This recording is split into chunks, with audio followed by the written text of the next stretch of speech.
Hello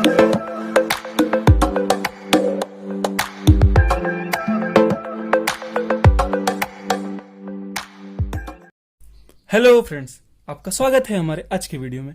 तो जैसा कि मैंने आपको पिछले वीडियो में बताया था कि भाई एक बंदा आया लास्ट में, है क्या ना, उसने चैलेंज किया सारे रूल्स को। ठीक, उसने दिया एक मस्त सा एटॉमिक मॉडल। तो वो कौन था? बोर। समझे? समझ में आया कि नहीं? बोर थे वो। तो आइए शुरू करते हैं बोर एटॉमिक मॉडल। तो स्टार्ट करते हैं हमारे आज का टॉपिक, बोर एटॉमिक मॉडल। तो भाई सबसे पहले उन्होंने क्या कहा? उन्होंने कहा atom has a centre called nucleus. तो भाई ये बात तो रदरफोर्ड ने भी कही थी कि सेंटर में है एटम के न्यूक्लियस, उसे ही न्यूक्लियस कहेंगे। तो कोई बड़ी बात नहीं कही इन्होंने पहली, लेकिन इनका पहली बात उन्होंने अलाउ किया रदरफोर्ड के मॉडल को कि भाई atom has a centre called nucleus. तो उसे लिख लेते हैं आपके लिए, तो नोट कर लीजिए। और दूसरी बात उन्होंने क्या कही, वो इंपॉर्टेंट बात थी, सुनिए।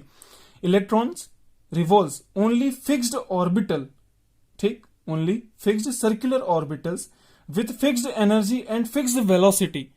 भाई रदरफोर्ड ने भी, पहले तो मैं आपके लिए लिख देता हूं, आपको एक बार लिखिए, पढ़िए, समझ में आएगा, मैं आपको बताता हूं अच्छे से।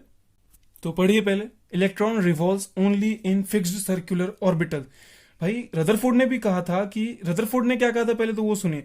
रदरफोर्ड ने कहा था इलेक्ट्रॉन रिवॉल्व्स, ठीक, इन सर्कुलर ऑर्बिटल्स। उन्होंने इतना ही बताया था कि जो इलेक्ट्रॉन्स है वो सर्कुलर ऑर्बिटल्स में घूम रहे हैं, लेकिन उन्होंने कोई फिक्स जगह नहीं बताई थी। उन्होंने मतलब जैसे उनके हिसाब से अगर ये न्यूक्लियस है, ठीक, उन्होंने यही कहा था न्यूक्लियस के चारों इलेक्ट्रॉन घूमते हैं। उन्होंने मतलब उनके हिसाब से यहाँ पे भी रह सकते हैं इलेक्ट्रॉन, यहाँ पे भी रह सकते हैं, यहाँ पे भी, कहीं पे भी, मतलब एक सर्कुलर पाथ में इलेक्ट्रॉन्स है उनके हिसाब से। तो जैसे ये न्यूक्लियस है, हाँ हमारा न्यूक्लियस है, उसके इधर भी होंगे, इधर भी होंगे, मतलब उनके हिसाब से एक सर्कुलर पाथ में कहीं पे भी इलेक्ट्रॉन्स हो सकते हैं। लेकिन बोर के अकॉर्डिंग क्या है?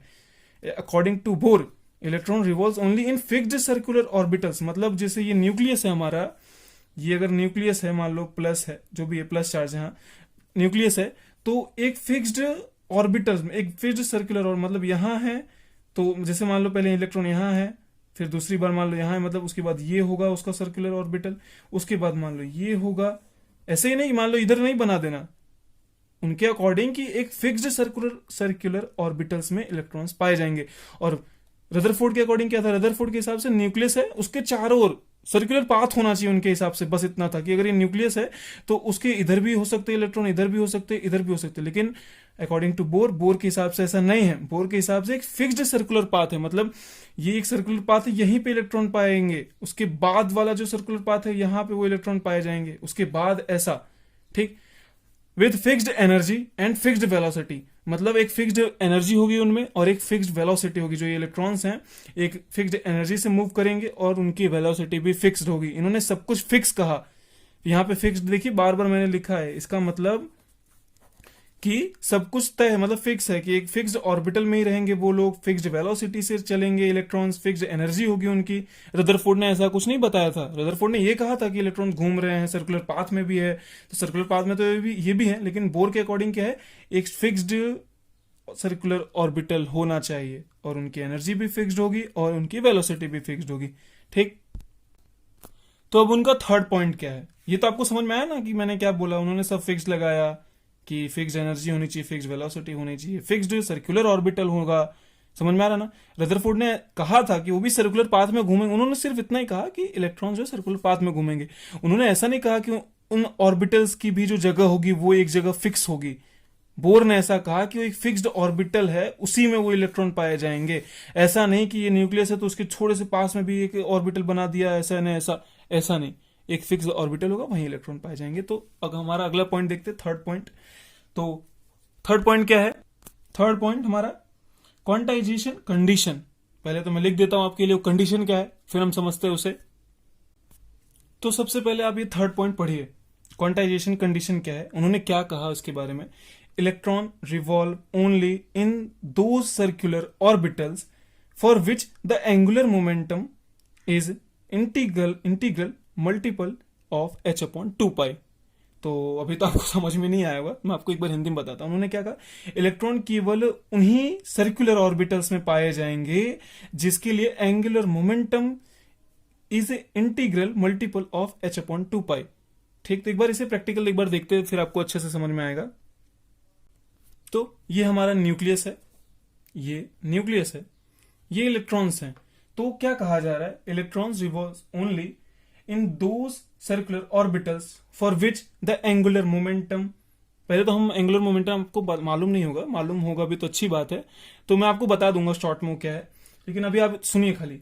Angular momentum is integral multiple of h/2π, मतलब कि इलेक्ट्रॉन्स केवल उन्हीं ऑर्बिटल्स में घूमेंगे, ये जो इलेक्ट्रॉन्स हैं उन्हीं ऑर्बिटल्स में घूमेंगे जिसके लिए, जिस ऑर्बिटल के लिए उसके एंगुलर मोमेंटम की वैल्यू h/2π के मल्टीपल इंटीग्रल में होगी। मतलब अगर इसके लिए अगर एंगुलर मोमेंटम की वैल्यू देखी जाए, ये शेल नंबर 1 है, याद है मैं हम करते हैं h=1 n=2, तो इंटीग्रल मल्टीपल पहले वो भी देखते हैं। तो इसके इस शेल के लिए क्या होगी, इस जो ऑर्बिटल इस ऑर्बिटल के लिए क्या होगी, एल की वैल्यू h/2π। तो जब दूसरे शेल में जाएंगे, दूसरे ऑर्बिटल में जाएंगे तो एल की वैल्यू 2h/2π, यही मैं बोल रहा हूं, मतलब कि h/2π के स्टेप बाय स्टेप बढ़ते रहेगा, स्टेप बाय स्टेप। जैसे मान लीजिए एक और ऑर्बिटल होता तो इसके लिए एन की वैल्यू क्या है, 3 है, तो जब इसके लिए हम निकालते एल की वैल्यू यानी एंगुलर मोमेंटम की वैल्यू तो कितनी आती, 3h/2π। तो यही है इसका मतलब कि इलेक्ट्रॉन्स उन्हीं ऑर्बिटल्स में पाए जाएंगे जिसके लिए एंगुलर मोमेंटम यानी एल की वैल्यू h/2π के इंटीग्रल मल्टीपल में होगी। मतलब हर बार इतना बढ़ेगा, n=1 था, मतलब कि शेल की जब वैल्यू 1 थी तो h/2π है, जब शेल की वैल्यू 2 है, मतलब शेल यानी n=2 है तो 2h/2π, 3 हो गई तो 3h/2π। समझ में आ रहा है? ये नहीं कि मतलब शेल की वैल्यू अपने हिसाब से 1.5 h/2π ये सब नहीं ले सकते, उन्हीं सेल्स में होंगे इलेक्ट्रॉन्स, उन्हीं ऑर्बिटल्स में होंगे इलेक्ट्रॉन्स जिसके लिए एल की वैल्यू यानी एंगुलर मोमेंटम की जो वैल्यू है वो h/2π के मल्टीपल में होगी, है ना। अब ये 1.5 थोड़ी होगा, जैसे शेल की वैल्यू n=1 है तो उसके लिए h/2π, n=2 है तो 2h/2π, तो n=3 है तो 3h/2π। इसलिए जो फॉर्मूला बनेगा मेन वो क्या बन जाएगा, NH/2π। ठीक, तो उसमें हम कितने भी ऑर्बिटल ले सकते हैं, ये देखिए। अब इसके लिए क्या हो जाएगा, ये है n=4, तो इसके लिए L की वैल्यू क्या हो जाएगी, 4h/2π। तो सबसे पहले तो H क्या है, H है प्लांक कांस्टेंट, प्लांक कांस्टेंट इसे कहते हैं। इसकी वैल्यू क्या होती है आपको पता है, पहले तो याद रखना H प्लांक कांस्टेंट है। H की मैं वैल्यू लिख देता हूं, वैल्यू ऑफ H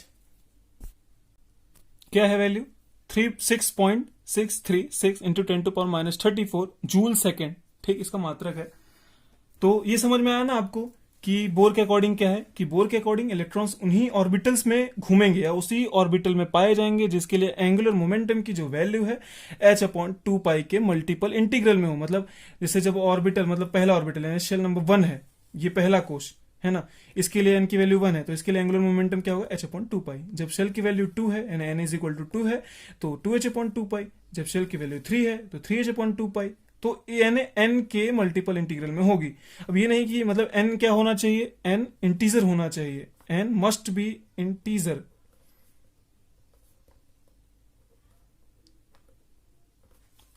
समझ में आया क्या, समझ में आ रहा है ना। तो मैंने आपको बोला जैसे कि आपको एंगुलर मोमेंटम नहीं मालूम है, मैं आपको उसे क्लियर कर देता हूं, इलेक्ट्रॉन्स और न्यूक्लियस के लिए क्या है।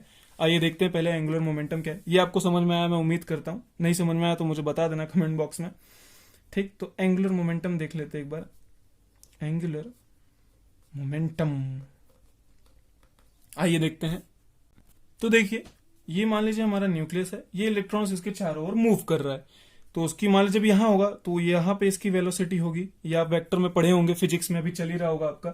ठीक, इस इलेक्ट्रॉन का मास मान लो m है, मास ऑफ इलेक्ट्रॉन, मास और वेलोसिटी ऑफ इलेक्ट्रॉन।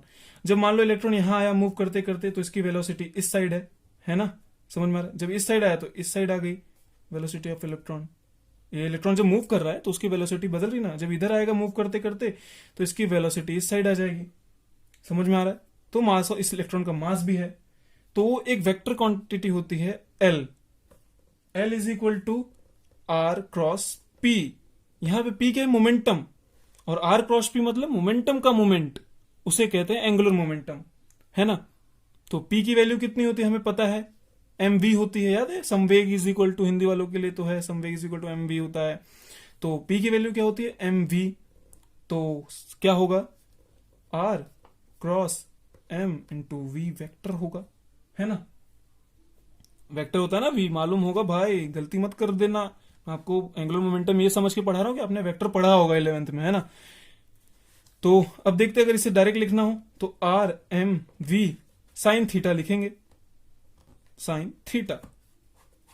क्यों साइन थीटा, तो आपको पता ही होगा यार, वेक्टर पढ़ रहे हो, मैं यही समझ के बता रहा हूँ। हाँ, नहीं समझ में आया तो बोल देना। वैसे जब क्रॉस हो तो इतना याद रखना, शॉर्ट में बता दे रहा हूँ, क्रॉस हो तो साइन लगाते हैं, अगर डॉट प्रोडक्ट होता तो कॉस लगाते हैं। तो यहाँ क्रॉस प्रोडक्ट था तो हमने साइन लगा दिया, ठीक। तो हमें वैल्यू क्या मिली एल की, m v r sine theta, ठीक। तो एक बार इसे क्लियर देखते हैं कि क्या है, साइन थीटा कैसे हटाए अपने। यहां देखिए थीटा की वैल्यू क्या है, रेडियस है, उसके हिसाब से वेलोसिटी है, ठीक। आर और वी है ना, आर क्रॉस, देखो ये एम तो कांस्टेंट होता है, आर क्रॉस वी है ना, तो ये रेडियस आर और ये क्रॉस वी, तो इसके इनके बीच का एंगल कितना है, 90 है। यहां पे भी देख लीजिए, रेडियस तो यही रहेगा हमेशा, यहां पे भी यही और यहां पे भी यही।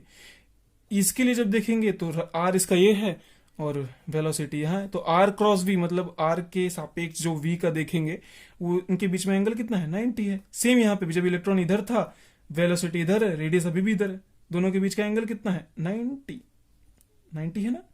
फिर जब यहाँ पे है इलेक्ट्रॉन तो ये देखिए, यहाँ पे वी, यहाँ पे आर, 90। मतलब हर जगह आर और वी में जो क्या बोलते हैं उसे, क्या बोलते हैं एंगल बन रहा है, कोण बन रहा है, वो 90 का है। तो जब हम वहां लिखेंगे यानी क्या, हमारी value r m v sine theta, तो साइन थीटा यानी थीटा की जगह क्या लिख देंगे, 90। तो साइन 90, तो साइन 90 की वैल्यू हमें पता है 1 होती है। तो l is equal to m v r, ये हमें मिल गया, सॉरी एम वी आर, ठीक। अब हमें एक और चीज मिली है एल की value, l is equal to हमने एन एच अपॉन में 2 पाई भी देखा है, ठीक, ये जो बोर के अकॉर्डिंग है। तो जब इन दोनों को रिलेट करेंगे तो क्या हो जाएगा, m v r is equal to n h upon में 2 पाई। इसे आप इक्वेशन नंबर 1 डाल दीजिए अपने नोटबुक में, क्योंकि इस टॉपिक में मतलब इस वीडियो में नहीं, सॉरी, ये तो वीडियो मैं अब खत्म करने जा रहा हूं, इतना आप नोट कर लीजिए बस। अगले जो वीडियो होंगे उसमें हम बहुत सारे बहुत सारे फॉर्मूला डिराइव करेंगे और आपको बहुत सारे क्या बोलते हैं उसे, एग्जाम्पल्स करने पड़ेंगे, तो मजा आएगा उसमें। तो ये वीडियो लंबा ना हो इसलिए मैं इसे यहीं पर रोक रहा हूँ। M v r is equal to n h upon 2 pi में उन्हें वैल्यू मिली। एच की वैल्यू मैंने आपको बताई, प्लांक कांस्टेंट है। एम क्या है, मास ऑफ इलेक्ट्रॉन है। वी क्या है, वेलोसिटी ऑफ इलेक्ट्रॉन है। और आर क्या है, रेडियस है, न्यूक्लियस है और इलेक्ट्रॉन की रेडियस है। समझ में आया होगा, तो इसे आप नोट कर लीजिए और इसे अपने नोटबुक में क्वेश्चन नंबर 1 डाल देना।